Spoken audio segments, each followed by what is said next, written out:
దివ్యాంగుల సంక్షేమమే ధ్యేయంగా ప్రభుత్వం ప్రత్యేక కార్యక్రమం చేపట్టింది.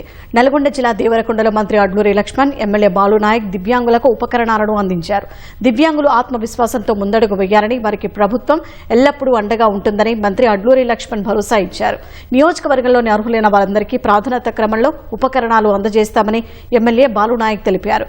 మిర్యాలగూడ ఎమ్మెల్యే క్యాంపు కార్యాలయంలో ఎమ్మెల్యే బత్తుల లక్ష్మారెడ్డి, ఎమ్మెల్సీ శంకర్ నాయక్ దివ్యాంగులకు సహాయ ఉపకరణాలు పంపిణీ చేశారు. ఖమ్మం జిల్లా మధుర నియోజకవర్గంలో ఉప ముఖ్యమంత్రి భట్టి విక్రమార్క దివ్యాంగులకు మోటార్ వాహనాలు పంపిణీ చేశారు. దివ్యాంగులకు చేయూతనివ్వడంలో ప్రభుత్వం ఎప్పటికీ ముందుంటుందని భట్టి అన్నారు.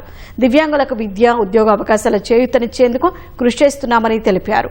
రానున్న రోజుల్లో దివ్యాంగుల కోసం మరిన్ని అభివృద్ధి సంక్షేమ పథకాలను అమలు చేస్తామని భట్టి విక్రమార్క వెల్లడించారు.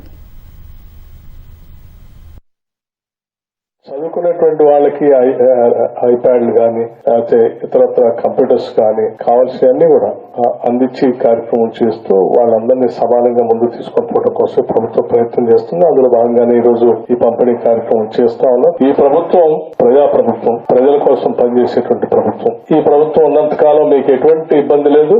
మీకోసం నిత్యం ఈ ప్రభుత్వం ఆలోచన చేస్తూనే ఉంటుంది, ఆసరాగా ఉంటూనే ఉంటుంది. భవిష్యత్తులో కూడా ఇంకా కొన్ని కార్యక్రమాలు చేయాలనేటువంటి ఆలోచన చేస్తున్నాం. అవి కూడా పూర్తి చేస్తామని ఈ సందర్భంగా మీ అందరికీ తెలియజేస్తూ జీవితంలో మీరు బాగా ఎదగాలని మనస్ఫూర్తిగా కోరుతూ నేను ముగిస్తా ఉన్నాను.